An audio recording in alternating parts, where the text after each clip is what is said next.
Et salut les trekkers, c'est Alex et on se retrouve aujourd'hui pour une nouvelle vidéo. On se trouve au port de Casté. Donc c'est un très joli plateau, un peu comme le plateau du Bénou en face. Il était censé avoir des écobuages mais en fait ça a déjà eu lieu, vous pouvez le voir, hein. C'est un petit peu brûlé. Et aujourd'hui c'est une vidéo récap des années 2023 et 2024. Et également une vidéo sur les objectifs de 2025. Et vous parler un petit peu de ce qui va arriver sur la chaîne. Ça monte fort là, du coup je suis un peu essoufflé.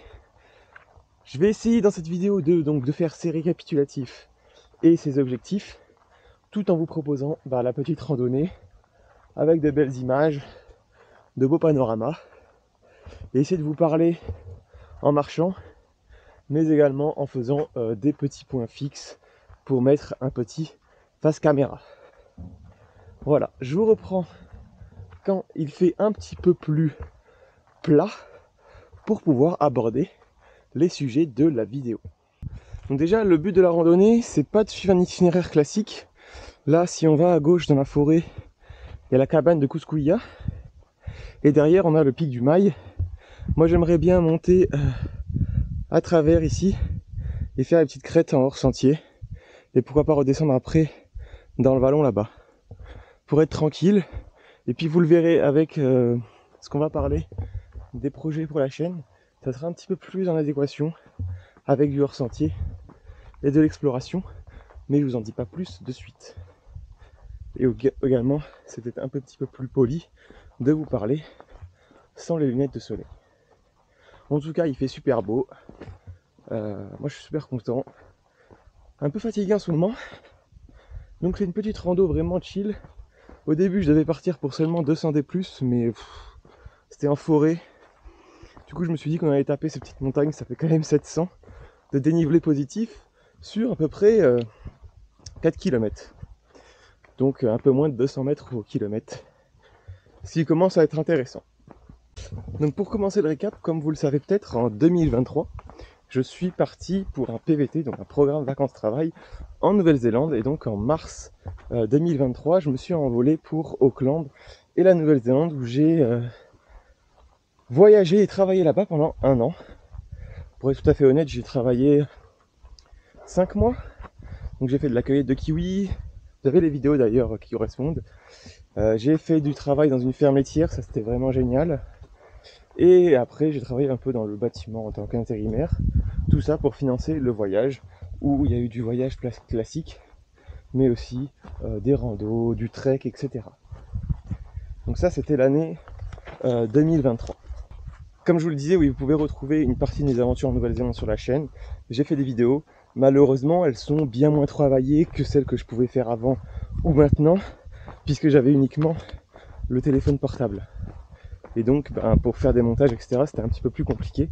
Mais au moins, ça a le mérite d'avoir un petit peu retracé ma vie en Nouvelle-Zélande, parce que je ne voulais pas rester inactif. Honnêtement, je pense que cette année en Nouvelle-Zélande, c'est l'expérience la plus significative de ma vie, hein. Que ce soit personnel ou professionnel. Ça m'a permis de grosses remises en question, de travailler sur des projets pour mon retour en France. Donc, je pense que je ne suis plus le même homme et j'ai pris un gros coup de maturité avec cette année en Nouvelle-Zélande. Et pour mon plus grand plaisir en tout cas. Pour les personnes que ça dérange, tant pis. En tout cas, moi je suis beaucoup plus épanoui depuis cette aventure-là. Qui, si vous avez l'occasion, n'hésitez pas, c'est vraiment l'expérience d'une vie. Et donc pour conclure le chapitre 2023, on va dire, cette expérience en Nouvelle-Zélande m'avait aussi permis de travailler sur un projet professionnel pour mon retour en France, que j'avais décidé de taire l'existence parce que j'estime qu'on ne doit parler d'un projet que quand il est réalisé, ou en tout cas presque réalisé. Il y a d'autres choses qui ont changé ce plan-là, donc je ne sais pas si je vais vous en parler dans cette vidéo. Si vous en parle, vous le saurez. Si vous le savez pas, ça sera coupé au montage. Voilà.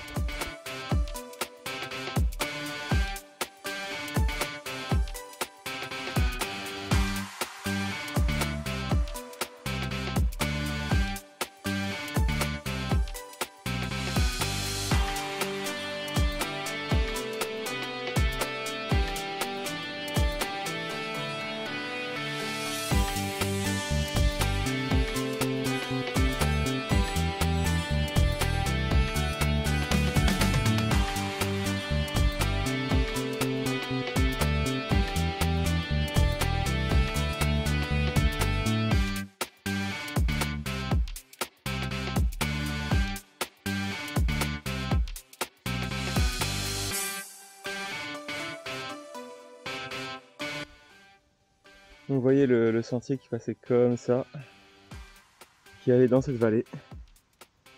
Hop, on fait un petit peu de hors sentier et on va aller rejoindre ces crêtes qui est un peu derrière là.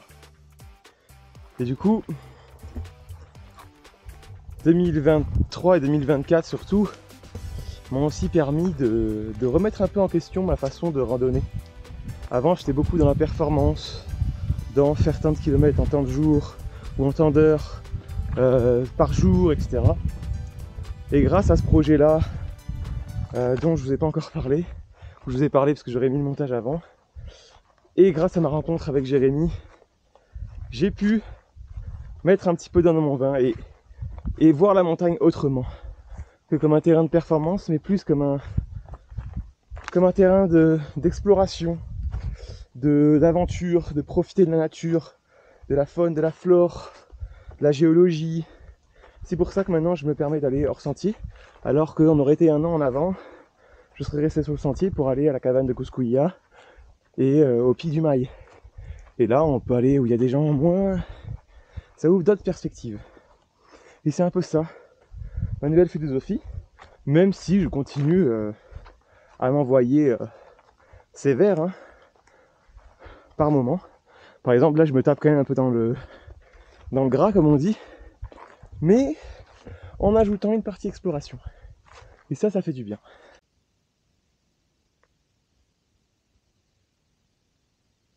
Vous voyez, petite erreur de lecture de carte de ma part. J'étais sur le chemin, j'ai remonté un peu trop parce que je voulais rejoindre ce plateau à la base. Et après j'étais là-dedans et je suis monté comme ça. Alors si j'avais rejoint ce plateau là, j'aurais pu faire le lit, entre guillemets le Talweg, et monter jusqu'au col. Bon après moi je voulais aller au pic, mais je voulais aller au col après. Ça aurait été un petit peu plus facile. Mais bon. C'est aussi faire ça, de la lecture de cartes, lecture de terrain. Super important.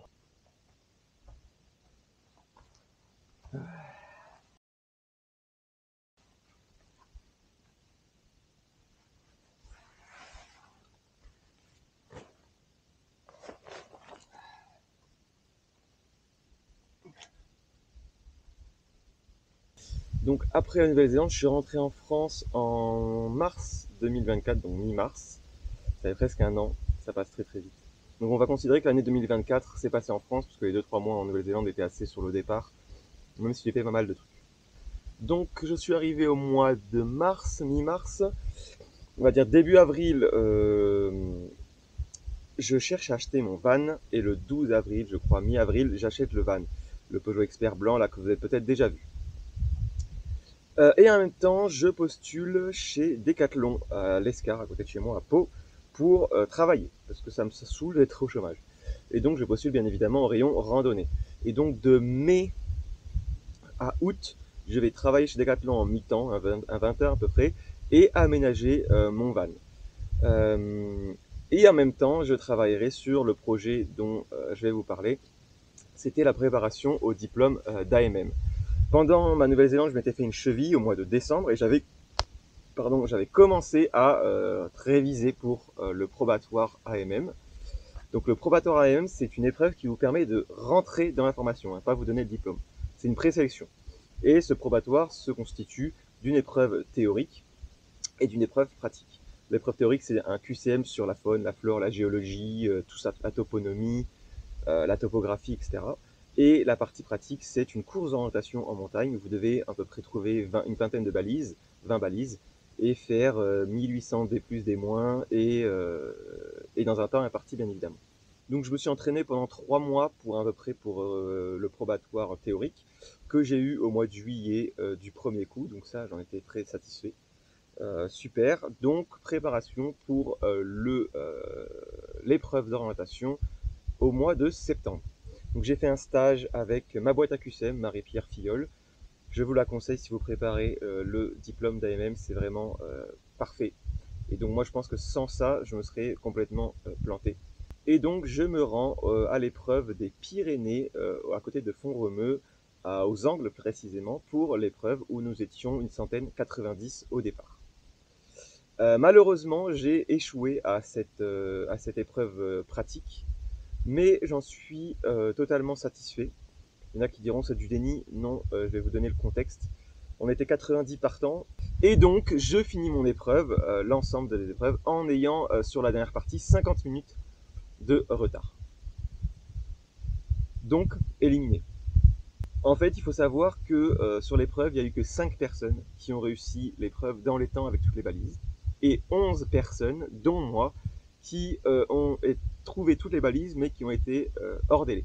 Tout le reste, donc 75 personnes, ont été éliminées. Donc je fais partie des 16% qui ont eu toutes les balises. En voyant ça, l'organisation, ils ont dit c'est peut-être l'épreuve la plus dure qu'on ait jamais faite. C'est le retour qu'on a eu de notre coach Marie-Pierre. Et donc ils ont augmenté les délais sur la dernière partie. Ils faisaient une augmentation de 30 minutes. Et donc à la fin, je n'ai plus 50 minutes, mais 20 minutes de retard. Et je suis le seul sur les 11 à ne pas être repêché. Donc échec à cette partie orientation du probatoire AMM. 2024 a également été une année superbe au niveau de YouTube. J'ai fait péter les scores. Hein. On avait 2000 abonnés au mois de mars 2024. On en est actuellement à 2800, quasiment 1000 en un an. Des scores, des vues énormes. Vous avez également vu que j'avais rechangé mes miniatures. J'avais passé par une IA, ChatGPT, ce qui faisait quelque chose de beaucoup plus professionnel comparé à avant. Et moi, je l'ai vu, hein. Au moment où j'ai changé les miniatures, ça a vraiment eu un impact. Donc ça, j'en suis très satisfait. Et je vous remercie à vous pour le soutien que vous avez eu sur cette année qui était très très intéressant. Comme je vous le disais tout à l'heure, j'ai fait une vidéo par semaine quasiment toute l'année 2024. Un petit peu moins pendant l'hiver puisque j'ai repris ce métier dans la prévention des risques. Et qu'également, en fait, l'hiver, le problème, c'est que je vais pas faire une vidéo comment faire le GR10 ou comment faire un bivouac. Ça va moins faire de vues puisque la tendance de recherche n'est pas adaptée à la période de l'année. Et c'est vrai que les sujets en hiver sont un petit peu plus réduits. D'ailleurs, c'est pour ça que je vous demande à chaque fois si vous avez des sujets que vous voulez dont on parle, qu'on traite, mettez-les en commentaire. Ça m'aide beaucoup, moi, à avoir des sujets en plus parce que bon, au bout de 5 ans sur YouTube, je commence à avoir peut-être un petit peu épuré l'ensemble des sujets, même s'il y en a encore beaucoup. J'ai également remarqué, en fait, malheureusement, ou je sais pas comment dire ça, que les vidéos qui marchent le plus sur la chaîne, ce sont les vidéos de présentation de matériel, où je fais une review de matériel, où je présente des choses. Donc c'est les vidéos qui marchent le mieux, mais c'est aussi les vidéos qui génèrent le moins d'engagement. C'est comme vous, quand vous devez changer une ampoule de votre voiture ou faire un bricolage, vous regardez un tuto sur YouTube, mais vous n'allez pas forcément vous abonner à la chaîne de Jeannot Garage 66. Là, nous, c'est un peu pareil, c'est-à-dire que les gens vont regarder les analyses de vidéos, quel sac prendre, etc. ou qu'est-ce que vaut ce sac-là, cet équipement-là, mais ils vont pas forcément s'engager en s'abonnant à la chaîne. Donc si c'est pas le cas, je vous invite à le faire d'ailleurs, ça me soutient énormément. Et moi, ça me permet de m'améliorer dans mon travail. Une autre problématique qui m'a été relevée et que je suis assez d'accord, c'est la dynamique des vidéos. Seul dans un studio, entre guillemets, face à un mur blanc ou avec un petit décor derrière, c'est moins sympa que aujourd'hui, par exemple, où je suis en montagne et donc ça colle un petit peu avec la chaîne. Après, moi, je suis à Pau, donc j'ai au moins 30 minutes, 40 minutes pour arriver dans le Piémont, comme je suis ici. Vous avez vu, vous avez à droite la vallée et à gauche la montagne. Donc c'est beaucoup plus confortable quand même de faire des vidéos en studio. Ça m'évite des frais d'essence, du temps, et puis il fait pas toujours beau, etc., etc. Donc pour aller en montagne, c'est un petit peu plus difficile. Mais j'essaierai pour l'année 2025, là on enchaîne sur les projets qui arrivent, de faire peut-être plus des vidéos comme ça. Et en plus, vous avez vu, j'ai la Insta362, qui est assez vieille, mais qui est pas très chère, enfin pas très chère, moins chère en tout cas, et qui me permet de filmer constamment l'ensemble de la vue à 360 degrés, et donc de ne pas avoir à réfléchir au point de vue que je veux filmer. Et ça m'arrange parce que comme je vous l'ai dit tout à l'heure dans la montée, j'en ai marre moi de me prendre la tête à savoir quoi filmer. Et donc là, si j'ai envie de montrer le paysage, j'ai juste à faire tourner la caméra. Et si j'ai envie qu'elle revienne vers moi, c'est possible aussi. On va passer aux objectifs 2025. Et puis je vais continuer mon casse-croûte et peut-être que les objectifs 2025, on les fera en marchant sur la crête. On arrive au col. Hop. Et la face nord qui est encore un peu enneigée, on le voit ici, sur la droite.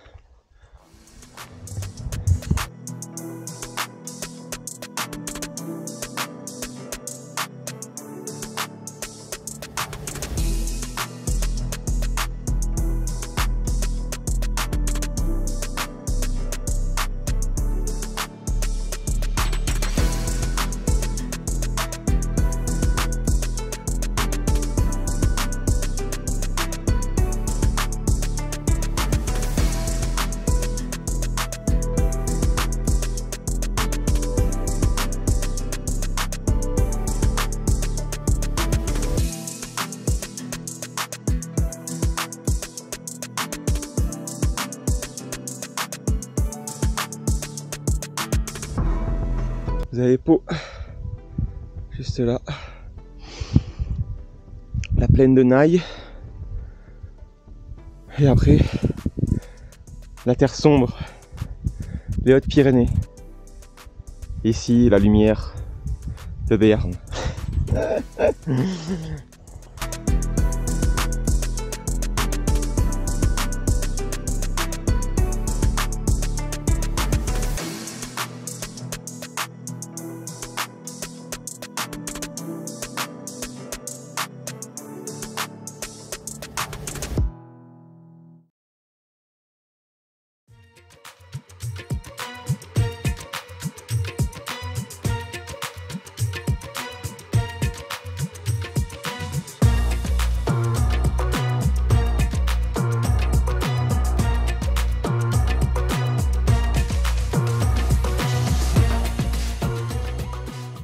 Donc on passe aux objectifs 2025. Au niveau publication de vidéos pour l'année 2025, je vais essayer de me tenir à une toutes les 2 semaines, donc 2 fois par mois. J'aimerais aussi faire plus de vidéos où je transmets, où je donne de la connaissance, des informations, pourquoi pas un nouveau format sur la faune, la flore, l'histoire des Pyrénées, de la montagne, de la géologie, comment ça s'est formé, tout ça. Dites-moi si ça vous intéresse en vidéo, enfin en commentaire, pardon. Peut-être l'associer à une vidéo rando où je vous donne des explications sur la faune, la flore, la géologie. Des choses un peu plus moins descendantes, un petit peu plus, enfin moins descendantes, moins studio en fait, plus dehors. Donc dites-moi en commentaire si ça peut vous intéresser. Tout ce que je parle pour 2025, vous me dites dans les commentaires si ça vous branche. Puis il y a des choses que je ferai quand même parce que c'est ce que j'ai envie de faire. Et le principal de cette chaîne, c'est de me faire plaisir. Si je le faisais pour la fame, ça ferait bien longtemps que j'aurais arrêté depuis 5 ans. Mais je vais quand même avoir vos retours. Et donc dites-moi en commentaire si vous avez des sujets, des vidéos que vous voulez que je fasse, que je traite. Je commence à avoir fait le tour, comme je vous le disais, des grands sujets de la randonnée ultra légère. Donc n'hésitez pas à me donner des idées en commentaire. Vos idées sont les bienvenues. Comme je vous le disais tout à l'heure, le fait d'avoir travaillé sur le projet AMM, j'ai fait des stages pour la reconversion en fait avec Pôle emploi, avec des AMM, avec notamment Jérémy. Je vous mettrai son Insta, je l'avais déjà mis dans une vidéo, c'est un AMM qui est très très porté sur la faune, la flore, la connaissance, il est très pédagogue. Et du coup, j'ai fait 2 stages avec lui. J'ai pas encadré, mais en tout cas, je l'ai accompagné sur des sorties, une sortie senior et une sortie junior, avec des collégiens, il me semble. Du coup, au niveau des aventures que j'aimerais filmer en 2025, ça sera peut-être plus comme, vous savez, ben non, vous savez pas, parce que j'ai pas fait de vidéo dessus. En 2024, j'ai fait un petit tour de Cotteret de 3 jours. J'ai fait un petit Reels sur Instagram, je vous invite à aller le voir. Et c'était vraiment sympa. J'ai fait 15 km maximum par jour, mais j'ai dérouté de mon itinéraire prévu. Je me suis arrêté à des lacs, j'ai observé les isards, les bouquetins ibériques, les marmottes. J'ai pris le temps de m'imprégner de la montagne et j'ai vraiment énormément apprécié. Et ça, c'est grâce à Jérémy, à Marie-Pierre et à toute cette expérience que j'ai accumulée via le parcours AMM, même si je ne suis pas allé jusqu'au bout. Et du coup, pour l'année 2025, ça me dit plus rien en fait. Ma vision de la randonnée a changé. Ça me dit plus rien de faire tel trek, tel GR en tant de jours, tant de kilomètres, le plus vite possible, en faisant de la perf, en calculant où je dois m'arrêter, etc. J'ai envie d'y aller à la cool. Je pars et ben si j'en ai marre, je m'arrête ici, je pose la tente et voilà. Et c'est pas grave si j'ai pas atteint l'objectif. J'ai envie de faire ce GR ou ce portion de trek. Ben, je la fais, mais peut-être que je la fais pas en entière parce que c'est trop long, parce que c'est trop chiant, etc. Plus se mettre de contraintes de faire pour faire, mais faire pour le plaisir. Tout en se mettant un petit peu des coups dans le gras, hein, mais plus tranquille. Avant, je voulais faire le GR20, l'UTMB, le GR10. Ça me dit plus rien du tout. Surtout que c'est des chemins qui sont surpeuplés, qui sont longs, qu'il y a des portions qui sont chiantes. Faire de la route pour faire de la route, ça m'intéresse plus. Vous voyez là, on n'est pas très loin, mais on est hors sentier. C'est pas hors sentier parce que c'est tracé, mais il n'y a pas de trace officielle de randonnée. J'ai croisé personne, alors qu'au mois de février, que le parking en bas est bondé. Donc c'est ça que je recherche maintenant. Explorer les Pyrénées, il y a tellement de choses à faire dans nos Pyrénées, et dans les Alpes aussi, mais les Pyrénées c'est tellement sauvage, abrupt. J'ai envie de les découvrir. Vous savez, en 2020 et 2021, j'avais fait des portions du GR10. En 2020, j'avais fait Hendaye-Logibar, la passerelle d'Olzarté en gros. Et ensuite, j'avais fait le J-Bar Gabas en 4 jours, 7 et 4 jours, donc 11 jours sur le GR10 en 2 fois. Après, j'avais fait le GR70, honnêtement, c'était un peu chiant, hein, c'était pas assez montagne. Je n'ai plus envie de finir mon GR10. Le GR10, c'est chiant. C'est très bien pour les débutants. En fait, c'est un GR qui a été créé pour le tourisme, pour faire circuler des gens et de la monnaie, du tourisme dans les vallées, puisque vous montez en haut et vous redescendez en bas tous les jours. Mais par contre, j'ai envie de finir mon GR10, entre guillemets, ma traversée des Pyrénées sur la HRP. La HRP, c'est la haute route des Pyrénées, donc c'est une route qui passe par les crêtes, qui ne redescend pas tout le temps en vallée. Vous redescendez peut-être tous les 4-5 jours pour vous ravitailler, uniquement en tout cas. Et vous passez par des endroits beaucoup plus sauvages, beaucoup plus beaux, puisque le GR10 évite des coins très jolis, puisqu'il va repasser dans la vallée. Et pour le HRP, je ne vais pas m'embêter, je vais reprendre là où j'ai arrêté le GR10, je ne vais pas recommencer dans Daï. Je vais reprendre là où j'ai arrêté le GR10, donc c'est-à-dire à Gabas, au lac d'Ayous, et je vais aller jusqu'en Andorre. Et que j'ai pas envie de faire le partie Pays Basque, ni la partie PO, Pyrénées-Orientales, parce que ça m'intéresse pas. Dans le Pays Basque, désolé les Basques, mais c'est de la fougère, voilà, des collines avec de la fougère, et les Pyrénées-Orientales, c'est un peu pareil, sauf qu'on crève de soif. Donc moi j'ai envie de faire les Pyrénées centrales, et je pense, c'est même sûr, je ferai au moins 10 jours sur la HRP cette année, que ce soit au mois de juin, ou peut-être plus au mois d'août, septembre, pour avoir moins de névé dans la partie centrale. Voilà, on a fini avec cette vidéo récap et objectif de 2025, en tout cas bilan 2023-2024 et objectif 2025. J'espère que ça vous aura plu. N'hésitez pas à laisser un pouce bleu, ça m'aide beaucoup, à vous abonner si ce n'est pas encore le cas. N'hésitez pas également en commentaire à dire depuis quand vous me suivez et qu'est-ce que vous trouvez de bien sur la chaîne et qu'est-ce que vous auriez amélioré, qu'est-ce que vous aimeriez que je fasse de plus, de nouveau, qu'est-ce que vous aimeriez que je change. Si vous avez des questions aussi, vous pourrez faire une FAQ. N'hésitez pas à mettre des questions dans les commentaires et j'y répondrai dans une vidéo FAQ où on partira en montagne et je vous répondrai à vos questions. En tout cas, moi je vous souhaite une bonne année 2025. Je sais qu'on est en fin février, mais j'ai pas pu tourner cette vidéo avant. Elle est prévue depuis le début de l'année. Hein. Mais voilà, 2 mois et demi pour tourner une vidéo. Voilà. J'espère qu'on se retrouvera pour de nouvelles aventures. Je vous dis à la prochaine. Ciao, ciao. Putain, on dirait comment il s'appelle là. Le mec qui fait j'irai dormir chez vous. J'irai dormir chez vous, je sais plus quoi là. Ah ouais, on dirait vraiment ça. Quoi. Et vous voyez, ce qui est fou, c'est que avant ce petit stage, etc., d'orientation, ces petits stages d'observation avec Jérémy ou qui m'a emmené hors sentier, jamais j'aurais osé sortir des sentiers. Je serais allé sur le pic en faisant un sentier classique, balisé, en tout cas tracé. Là, je suis hors sentier, je suis pas du tout apeuré. Vous m'auriez fait faire ça il y a un an, j'aurais dit ouais, c'est la trace. Je regardais sur le téléphone toutes les 2 minutes. Là, je sais que je dois rejoindre en bas. Bon, que je passe par là ou par un autre endroit, c'est pareil. Vous voyez là, inconsciemment, j'ai rejoint une trace animale, hein, puisqu'en fait, dans la montagne, les courbes de niveau sont des sentiers, hein, puisque les animaux sont feignants.